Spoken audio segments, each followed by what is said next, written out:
Hello guys, welcome back to the blog. So ಇವತ್ತಿನ ಬ್ಲಾಗ್ಗೆ ನಿಮ್ಮೆಲ್ಲರಿಗೂ ವೆಲ್ಕಮ್. ಇವತ್ತು ಬಂದು ವೈಕುಂಠ ಏಕಾದಶಿ. ಸೊ ಇವತ್ತಿನ ಬ್ಲಾಗ್ ಅಲ್ಲಿ ಏನೆಲ್ಲ ಆಗುತ್ತೆ ಅಂಡ್ ಇವತ್ತಿನ ಡೇ ಯಾವ ತರ ಸ್ಪೆಂಡ್ ಮಾಡ್ತೀವಿ ಅಂತ ಹೇಳಿ ನಿಮ್ ಜೊತೆ ಶೇರ್ ಮಾಡ್ಕೊಡ್ತಾ ಇದೀನಿ. ಮಿಸ್ ಮಾಡದೆ ಎಂಡ್ ವರ್ಗೂ ವಿಡಿಯೋನ ನೋಡಿ ಅಂಡ್ ಸಪೋರ್ಟ್ ಮಾಡಿ. ಯಾರೆಲ್ಲ ಸಬ್ಸ್ಕ್ರೈಬ್ ಮಾಡಿ ಚಾನೆಲ್ ನ ನೋಡ್ತಾ ಇದ್ದೀರಾ ಅವರು ಸಬ್ಸ್ಕ್ರಿಪ್ಷನ್ ಮಾಡ್ಕೊಂಡು ಚಾನೆಲ್ ನ ವಾಚ್ ಮಾಡಿ. ನಿಮ್ಮ ಸಬ್ ನಮಗೆ ತುಂಬಾನೇ ಇಂಪಾರ್ಟೆಂಟ್ ಆಗುತ್ತೆ. ಅಂಡ್ ದೆನ್ ಆಲ್ಸೋ ರೀಸೆಂಟ್ ಆಗಿ ನಾನು ಮನೆ ಚೇಂಜ್ ಮಾಡಿರೋದು ಅಂಡ್ ಒಂದಷ್ಟು ಶಾಪಿಂಗ್ ಇಂದೆಲ್ಲ ಬ್ಲಾಗ್ ನ ಅಪ್ಲೋಡ್ ಮಾಡಿದ್ದೀನಿ. ಐಕ್ಯ ಶಾಪಿಂಗ್ 2025 ಯಾರೆಲ್ಲ ನೋಡಿಲ್ಲ ಆ ಬ್ಲಾಗ್ ನ ಕೂಡ ನೋಡಿ. ಮತ್ತೆ ಐ ಹೋಪ್ ನಿಮ್ಗೂ ಕೂಡ ಕೆಲವೊಂದಷ್ಟು ಥಿಂಗ್ಸ್ ಇಷ್ಟ ಆಗ್ಬೋದು. ಮತ್ತೆ ಏನಾದ್ರು ಪರ್ಚೇಸ್ ಮಾಡೋದಿದ್ರೆ ಅದರಿಂದ ನಿಮ್ಗೂ ಕೂಡ ಹೆಲ್ಪ್ಫುಲ್ ಆಗ್ಬಹುದು. ಅಂಡ್ ಬನ್ನಿ ತಡ ಮಾಡಿದ್ರೆ ಇವತ್ತಿನ ಒಂದು ಸ್ಪೆಷಲ್ ಡೇ ಯಾವ ತರ ಶುರು ಆಗುತ್ತೆ ನಂದು. ಮತ್ತೆ ಎಲ್ಲೆಲ್ಲಿ ಹೋಗ್ಬೇಕಂತ ಅನ್ಕೊಂಡಿದೀವಿ, ಟೆಂಪಲ್ ವಿಸಿಟ್ ಮಾಡ್ಬೇಕಂತ ಹೇಳಿ ಅನ್ಕೊಂಡಿದೀವಿ ಇವತ್ತು. ಸೊ ನೋಡೋಣ ಅಂಡ್ ಏನೆಲ್ಲ ಪ್ರಿಪೇರ್ ಮಾಡ್ತೀನಿ ನಾನು ಇವತ್ತಿಗೆ ಅಂತ ಹೇಳಿ ತೋರಿಸ್ತೀನಿ. ವಿಡಿಯೋನ ಎಂಡ್ವರೆಗೂ ನೋಡಿ, ಎಲ್ಲೂ ಸ್ಕಿಪ್ ಮಾಡ್ದ ಬನ್ನಿ ನನ್ ಜೊತೆ ಜಾಯಿನ್ ಆಗಿ. ಎಲ್ಲರಿಗೂ ವೈಕುಂಠ ಏಕಾದಶಿಯ ಶುಭಾಶಯಗಳು. ಎಲ್ಲರಿಗೂ ಒಳ್ಳೆಯದಾಗಲಿ. ಇವತ್ತು ಬೆಳಗ್ಗೆ ತುಳಸಿನ ತಗೊಂಡ್ಬರೋಣ ಅಂತ ಹೇಳಿ ನಾವು ಒಂದು ನರ್ಸರಿಗೆ ಬಂದಿದ್ದೀವಿ. ಇಲ್ಲಿ ತುಳಸಿ ಮತ್ತೆ ತುಳಸಿ ಪಾಟು ಎರಡು ಕೂಡ ನಮಗೆ ಸಿಕ್ಕಿತ್ತು. ಇಲ್ಲಿ ಕೆಲವೊಂದಷ್ಟು ಪಾಟ್ಗಳು ಕೂಡ ಸೇಲ್ಗೆ ಇಟ್ಟಿದ್ರು. ತುಂಬಾ ಅಂದ್ರೆ ತುಂಬಾ ಚೆನ್ನಾಗಿ ಯುನಿಕ್ ಆಗಿತ್ತು. ನಾನು ಒಂದ್ಸರಿ ತುಳಸಿನ ನೋಡಿದ್ದೆ ಇಲ್ಲಿ. ಸೊ ಅವಾಗಿಂದ ನಾನು ಇಲ್ಲಿಂದ ತಗೋಬೇಕು ಅಂತ ಹೇಳಿ ಪ್ಲಾನ್ ಮಾಡ್ತಾ ಇದ್ದೆ. ಸೊ ಇವತ್ತು ವೈಕುಂಠ ಏಕಾದಶಿ ಬೇರೆ ಚೆನ್ನಾಗಿದೆ ದಿನ. ಇವತ್ತು ತುಳಸಿನ ಮನೆಗೆ ತಗೊಂಡ್ಬರೋಣ ಅಂತ ಹೇಳಿ ತುಳಸಿನ ಮನೆಗೆ ತಗೊಂಡ್ಬಂದು ಪಾಟಲ್ಲಿ ಹಾಕಿ ನೀಟಾಗಿ ಎಲ್ಲ ವಾಶ್ ಮಾಡಿ ಅರಿಶಿನ ಕುಂಕುಮ ಎಲ್ಲ ಇಟ್ಟು ಪೂಜೆ ಎಲ್ಲ ಅಂದರೆ ಹೂವು ಎಲ್ಲ ಇಟ್ಟಿದ್ದೀನಿ. ಇನ್ನು ಪೂಜೆ ಮಾಡಿಲ್ಲ. ಮುಂದೆ ಹೊಸ್ಲಿಗೂ ಅಷ್ಟೇ ಎಲ್ಲ ನೀಟಾಗಿ ರಂಗೋಲಿ ಎಲ್ಲ ಬಿಟ್ಬಿಟ್ಟು ಕ್ಲೀನ್ ಮಾಡಿದ್ದೀನಿ. ಇವತ್ತು ಅಚಾನಕ್ ಅಂದರೆ ನಮಗೆ ಎರಡು ಸರ್ಪ್ರೈಸು. ನಾವು ತುಳಸಿನ ಮನೆಗೆ ತಗೊಂಡ್ಬಂದ್ವಿ. ರೋಡಲ್ಲಿ ನಮಗೆ ಫೋರ್ಸ್ಫುಲ್ ಆಗಿ ಒಬ್ಬರು ಭಗವದ್ಗೀತೆ ಬುಕ್ ಇರುತ್ತಲ್ಲ ಅದನ್ನು ತಗೊಂಡೋಗಿ ಅಂತ ಹೇಳ್ಬಿಟ್ಟು ಕೊಟ್ಟರು. ನಮಗೆ ಏನಂತಾನೆ ಗೊತ್ತಾಗಿಲ್ಲ. ಇವತ್ತು ಒಂಥರ ಮಿರಾಕಲ್ ಥರ ಆಗ್ಬಿಡ್ತು. ಆ್ಯಕ್ಚುಲಿ ನಮಗೆ ಭಗವದ್ಗೀತೆಯನ್ನು ಇಟ್ಕೊಳ್ಳೋದಕ್ಕೆ ಮನೆ ತುಂಬ ಕ್ಲೀನಾಗಿ ನೀಟಾಗಿ ಎಲ್ಲ ಮೇಂಟೈನ್ ಮಾಡಬೇಕಲ್ಲ.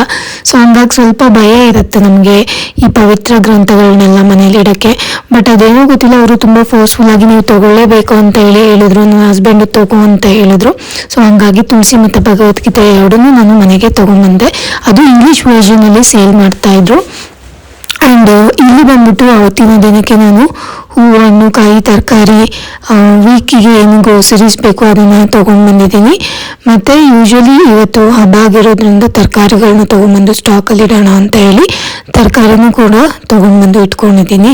ಇನ್ನು ತರಕಾರಿ ಎಲ್ಲ ತಂದಮೇಲೆ ಕ್ಲೀನ್ ಮಾಡಬೇಕಲ್ಲ, ಸೊ ಅದೇ ಪ್ರೋಸೆಸ್ ನಡೀತಾ ಇದೆ ಇಲ್ಲಿ. ಮಾರ್ನಿಂಗ್ಗೆ ಬ್ರೇಕ್ಫಾಸ್ಟ್ ಎಲ್ಲ ನಾವು ಮುಗಿಸ್ಕೊಂಡಿದ್ವಿ. ಸೊ ಹಂಗಾಗಿ ಇನ್ನೇನು ಮಧ್ಯಾಹ್ನ ಲಂಚ್ ಪ್ರಿಪೇರ್ ಮಾಡಬೇಕು. ಸೊ ಅದರೊಳಗಡೆ ನಾನು ತರಕಾರಿ ಎಲ್ಲ ಏನಿದೆ ವೀಕ್ಲಿ ವೆಜಿಟೇಬಲ್ಸು ಅದನ್ನು ಸೆಟಪ್ ಮಾಡಿ ಇಟ್ಕೊಳ್ಳೋಣ ಅಂತ ಹೇಳಿ ನೀಟಾಗಿ ಎಲ್ಲದನ್ನು ಕ್ಲೀನ್ ಮಾಡಿ ಎತ್ತಿಡ್ತಾ ಇದ್ದೀನಿ. ಯೂಶ್ವಲಿ ಹೂಕೋಸು ಎಲ್ಲ ತೊಗೊಂಡ್ಬಂದ್ರೆ ನಾವು ಹೂಕೋಸಲ್ಲಿ ಹುಳ ಎಲ್ಲ ಇದೆಯಾ ಅಂತ ಹೇಳಿ ನೋಡ್ತೀವಲ್ಲ, ಅದೇ ಥರ. ಆಮೇಲೆ ಇವತ್ತು ಅಲಸಂದೆಕಾಯಿ ಕೂಡ ಸಿಕ್ಕಿತ್ತು, ಪಪ್ಪಾಯ, ಆಮೇಲೆ ಸೀಸನಲ್ಲಿ ಗ್ರೀನ್ ಪೀಸ್ ಎಲ್ಲ ಸಿಕ್ಕಿತ್ತು. ಆಮೇಲೆ ಒಂದಷ್ಟು ಮೊಳಕೆ ಕಾಳುಗಳು, ಮೆಂತ್ಯ ಸೊಪ್ಪು, ಆಮೇಲೆ ಸಬ್ಬಾಸಿಗೆ ಸೊಪ್ಪು ಎಲ್ಲ ಸಿಕ್ಕಿದೆ. ನೋಡೋಣ ಸಬ್ಬಾಸಿಗೆ ಸೊಪ್ಪು ಒಂದು ಬಜ್ಜಿ ಬೋಂಡ ಎಲ್ಲ ಮಾಡಿದ್ರೆ ಬೇಕಾಗುತ್ತೆ ಅಂತ ಹೇಳಿ ತೊಗೊಂಡು ಬಂದಿದ್ದೀನಿ. ಸೊ ಈ ವೀಕಿಗೆ ಇಷ್ಟು ಗ್ರೋಸರೀಸ್ನ ನಾನು ಅಂದರೆ ವೆಜಿಟೇಬಲ್ನ ತೊಗೊಂಡ್ಬಂದಿದ್ದೀನಿ. ಸಾರಿ, ಗ್ರೋಸರೀಸ್ ಎಲ್ಲ. ಸೊ ಇದನ್ನೆಲ್ಲ ಇವಾಗ ನೀಟಾಗಿ ಕ್ಲೀನಪ್ ಮಾಡಿಬಿಟ್ಟು ಫ್ರಿಜ್ಜಲ್ಲಿ ಆರ್ಗನೈಸ್ ಮಾಡಬೇಕು. ಜಾಸ್ತಿ ಏನು ಇದರಲ್ಲಿ ಕಸ ಎಲ್ಲ ಇರೋದಿಲ್ಲ. ಫಾರ್ಮ್ ಟು ಹೌಸ್ ಅಂತ ಹೇಳ್ತಾರಲ್ಲ, ಆ ಥರ ಶಾಪಿಂದ ಪರ್ಚೇಸ್ ಮಾಡಿಕೊಂಡು ತೊಗೊಂಡ್ಬಂದಿರೋದಾಗಿರುತ್ತೆ. ಸೊಪ್ಪೆಲ್ಲ ನಾವು ನೀಟಾಗಿ ಒಂದ್ಸರಿ ಕವರಲ್ಲಿ ಕ್ಲೋಸ್ ಮಾಡಿಟ್ಬಿಟ್ರೆ ತುಂಬ ದಿನಗಳ ಕಾಲ ನಮಗೆ ಬಾಳಿಕೆ ಕೂಡ ಬರುತ್ತೆ. ಇನ್ನು ಈ ಥರ ಕಂಟೈನರ್ ಬಾಕ್ಸ್ನ ನೀಟಾಗಿ ವೈಪ್ ಮಾಡಿಬಿಟ್ಟು ಅದರಲ್ಲಿ ನಾನು ವೆಜಿಟೇಬಲ್ಸ್ನೆಲ್ಲ ಯೂಶ್ವಲಿ ಸ್ಟೋರ್ ಮಾಡಿಬಿಟ್ಟು ಇಡ್ತೀನಿ. ಇದೆಲ್ಲ ನಾನು ಇಂಡಿಯನ್ ಅಮೆಝಾನಿಂದನೇ ಪರ್ಚೇಸ್ ಮಾಡಿ ತೊಗೊಂಡ್ಬಂದಿರೋದು. ಮೇಶೋ ಮತ್ತು ಅಮೆಝಾನಿಂದ. ಸಾರಿ, ಇದು ಬಂದು ನಾನು ಫಸ್ಟ್ ಹೂಕೋಸನ್ನೆಲ್ಲ ನೀಟಾಗಿ ಚಿಕ್ಕದಾಗಿ ಕಟ್ ಮಾಡಿಬಿಟ್ಟು ಈ ಥರ ಕ್ಲೋಸ್ ಮಾಡಿ ಎತ್ತಿಡ್ತಾ ಇದ್ದೀನಿ. ಅದೇ ಥರ ಇನ್ನು ಅಲಸಂದೆಕಾಯಿ ಕೂಡ ಸಿಕ್ಕಿತ್ತಲ್ಲ, ರಾ ಅಲಸಂದೆಕಾಯಿ. ಸೊ ಅದನ್ನು ಕೂಡ ಕಟ್ ಮಾಡಿ ಕೊಟ್ಟಿದ್ದಾರೆ. ಅದಂತೂ ತುಂಬ ಚೆನ್ನಾಗಿರುತ್ತೆ. ಅದ್ರ ರೆಸಿಪಿ ಏನಾದರೂ ಮಾಡಿದ್ರೆ ನಾನು ನಿಮ್ಮ ಜೊತೆ ಖಂಡಿತ ಶೇರ್ ಮಾಡ್ಕೊಳ್ತೀನಿ. ರೆಸಿಪಿ ಮಾಡಬೇಕು ಅಂತಲೇ ಅಂದ್ಕೊಂಡ್ಬಿಟ್ಟು ತೊಗೊಂಡು ಬಂದಿದ್ದೀನಿ. ಇನ್ನು ಮೆಣಸಿನ್ಕಾಯಿ ಚಿಕ್ಕ ಚಿಕ್ಕದಾಗಿ ಪೀಸ್ ಮಾಡಿದ್ದಾರೆ, ಆಲ್ರೆಡಿ ಕಟ್ ಮಾಡಿದ್ದಾರೆ ಅವರೇನೆ ಕ್ಲೀನ್ ಮಾಡಿಬಿಟ್ಟು. ನಾನು ಪಲ್ಯ ಮಾಡಬೇಕಾ ಅಥವಾ ಅಲಸಂದೆಕಾಯಿ ಬಜ್ಜಿ ಬೋಂಡ ಎಲ್ಲ ಬರುತ್ತಲ್ಲ ಆ ಥರ ಮಾಡಬೇಕಾ ಅಥವಾ ಸಾಂಬಾರು ಮಾಡಬೇಕಾ ಏನೂ ಗೊತ್ತಿಲ್ಲ, ಇನ್ನೂ ಏನು ಪ್ಲ್ಯಾನ್ ಮಾಡಿಲ್ಲ, ಸುಮ್ಮನೆ ತೊಗೊಂಡ್ಬಂದು ಇಟ್ಕೊಂಡಿದ್ದೀನಿ. ನೋಡೋಣ ನೆಕ್ಸ್ಟ್ ವೀಕಲ್ಲಿ ರೆಸಿಪಿ ಮಾಡಿದ್ರೆ ನಿಮ್ಮ ಜೊತೆ ಶೇರ್ ಮಾಡ್ಕೊಳ್ತೀನಿ.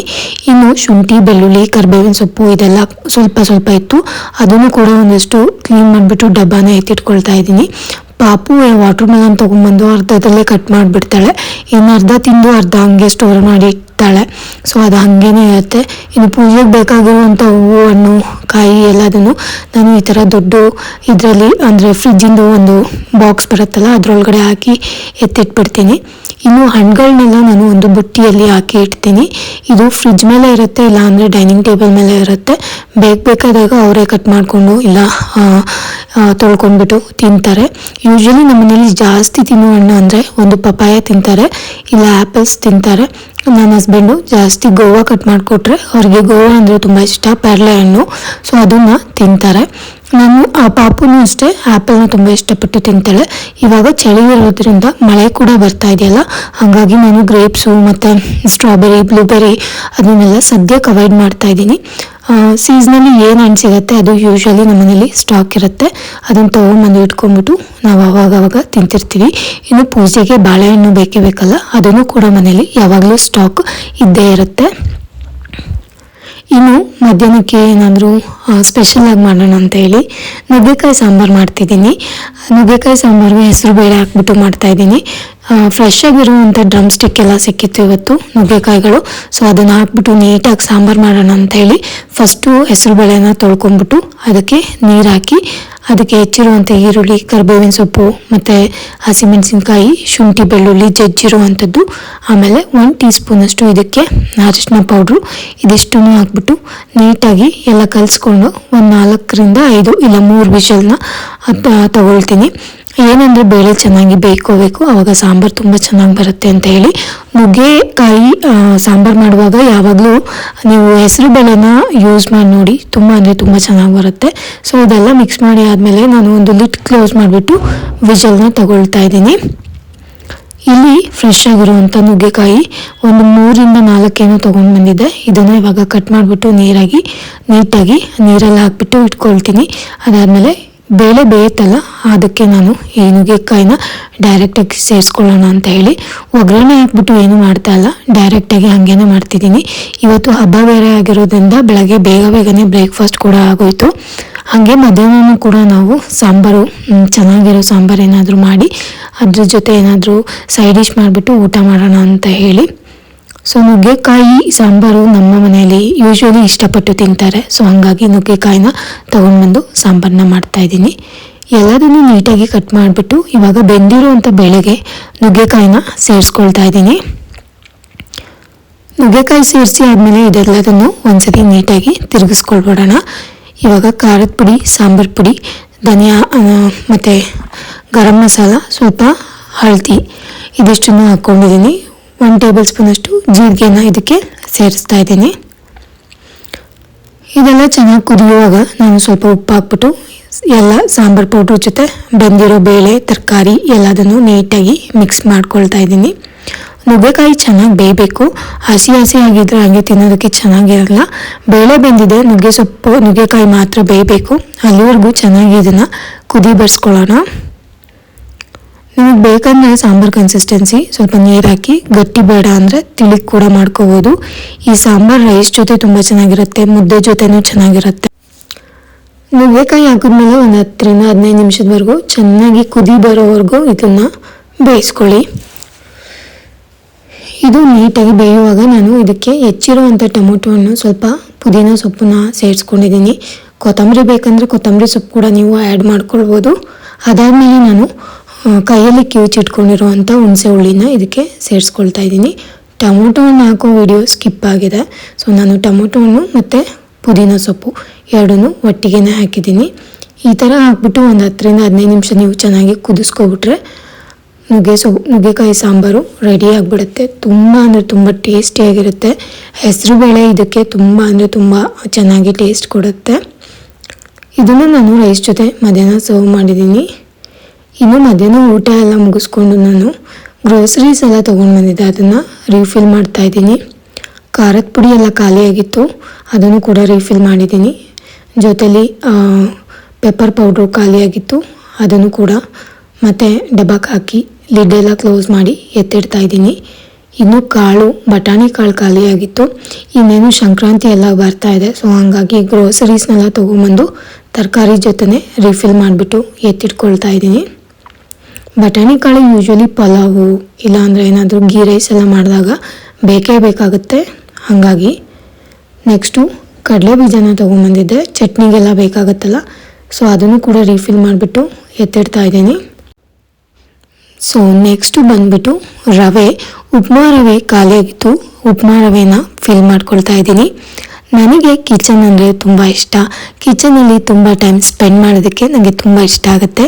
ಕಿಚನ್ನಲ್ಲಿ ಕ್ಲೀನ್ ಮಾಡಿ ಇಟ್ಕೊಳ್ಳೋದಕ್ಕೆ, ತರಕಾರಿ ಎಲ್ಲ ತಂದಿಟ್ಕೊಳ್ಳೋದಕ್ಕೆ, ವೆಜಿಟೇಬಲ್ ಆಗಿರ್ಬೋದು, ಗ್ರೋಸರೀಸ್ ಎಲ್ಲ ರೀಫಿಲ್ ಮಾಡ್ಕೊಳ್ಳೋದಕ್ಕೆಲ್ಲ ನನಗೆ ತುಂಬ ಅಂದರೆ ತುಂಬ ಇಷ್ಟ ಆಗುತ್ತೆ. ಕಿಚನ್ ನಮ್ಮ ಮನೆಯಲ್ಲಿ ನನಗೆ ಫೇವ್ರೆಟ್ ಪೋರ್ಷನ್ ಅಂತಲೇ ಹೇಳ್ಬೋದು, ನನ್ನ ಫೇವ್ರೆಟ್ ಡಿಪಾರ್ಟ್ಮೆಂಟ್ ಅಂತ ಕೂಡ ಹೇಳ್ಬೋದು. ಹಾಗಂತ ನನಗೆ ಬೇರೆ ಕೆಲಸಗಳು ಬರಲ್ಲ ಅಂತ ಅಲ್ಲ, ನಾನು ಕೂಡ ಡಿಗ್ರಿ ಹೋಲ್ಡರು, ಡಿಪ್ಲೊಮಾ ಎಲ್ಲ ಮಾಡ್ಕೊಂಡಿದ್ದೀನಿ. ನನಗೆ ಆದಷ್ಟು ಬೇರೆ ಸ್ಕಿಲ್ಸ್ಗಳು ಕೂಡ ತುಂಬ ಚೆನ್ನಾಗಿ ಗೊತ್ತಿದೆ. ನಾನೇ ಡ್ರೈವ್ ಕೂಡ ಮಾಡ್ತೀನಿ. ಇನ್ನು ಸಂಜೆ ಟೈಮಲ್ಲಿ ನಾನು ನೀಟಾಗಿ ತುಳಸಿ ಮುಂದೆ ಎಲ್ಲ ಕ್ಲೀನ್ ಮಾಡಿಕೊಂಡು ರಂಗೋಲಿ ಎಲ್ಲ ಬಿಡಿಸಿ ದೀಪ ಎಲ್ಲ ಹಚ್ಬಿಟ್ಟು ತುಳಸಿ ಅಮ್ಮನವ್ರಿಗೂ ಕೂಡ ಪೂಜೆನ ಮುಗಿಸ್ಕೊಂಡಿದ್ದೀನಿ. ದೇವಸ್ಥಾನಕ್ಕೆ ಹೋಗ್ಬೇಕು. ಇವಾಗ ಬೆಳಗ್ಗೆ ನಾನು ಟ್ರೈ ಮಾಡ್ತಿದ್ದೀವಿ ದೇವಸ್ಥಾನಕ್ಕೆ ಹೋಗೋಕ್ಕೆ. ಸ್ವಲ್ಪ ತಡ ಆಗ್ತಾ ಇದೆ. ಪಾಪಗೆ ಸ್ಕೂಲಿಗೆ ಡ್ರಾಪ್ ಮಾಡಿದ್ದಾಯಿತು, ಅದಾದಮೇಲೆ ಕರ್ಕೊಂಡು ಬಂದಿದ್ದು, ಮನೆ ಕೆಲಸ ಮಾಡ್ಕೊಂಡಿದ್ದು. ಸೊ ಹಾಗಾಗಿ ಸಂಜೆ ಟೈಮಲ್ಲೇ ಹೋಗೋಣ ಅಂತೇಳಿ ಮನೆ ಪಕ್ಕನೇ ಇರುವಂಥ ಒಂದು ಆಂಜನೇಯ ಸ್ವಾಮಿ ದೇವಸ್ಥಾನಕ್ಕೆ ಸಂಜೆ ಬಂದಿದ್ದೀವಿ. ಇವತ್ತು ವೈಕುಂಠ ಏಕಾದಶಿ ಆಗಿರೋದ್ರಿಂದ ಇಲ್ಲಿ ತುಂಬಾ ವಿಶೇಷವಾಗಿರುವಂಥ ಪೂಜೆ ಕೂಡ ಇತ್ತು, ಅಲಂಕಾರ ಕೂಡ ಮಾಡಿದರು. ತುಂಬ ಚೆನ್ನಾಗಿ ಅಲಂಕಾರ ಮಾಡಿದರು. ಆ್ಯಂಡ್ ತುಂಬ ಜನ ಬಂದಿದ್ದರು ಕೂಡ ಇಲ್ಲಿ ಪೂಜೆಗೆ ನೈಟ್ ಟೈಮಲ್ಲಿ. ಅಲ್ಲಿ ಊಟ ಕೂಡ ವ್ಯವಸ್ಥೆ ಮಾಡಿದರು. ನಾವು ಊಟ ಎಲ್ಲ ಮಾಡೋಕ್ಕೆ ಹೋಗಿಲ್ಲ, ಜಸ್ಟ್ ದೇವ್ರ ದರ್ಶನ ಮುಗಿಸ್ಕೊಂಡು ಮಂಗಳಾರತಿ ತೊಗೊಂಡು ಅರ್ಚನೆ ಮಾಡಿಸ್ಕೊಂಡು ಬಂದ್ವಿ.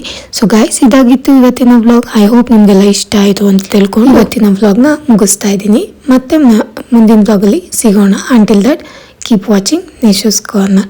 Thank you so much.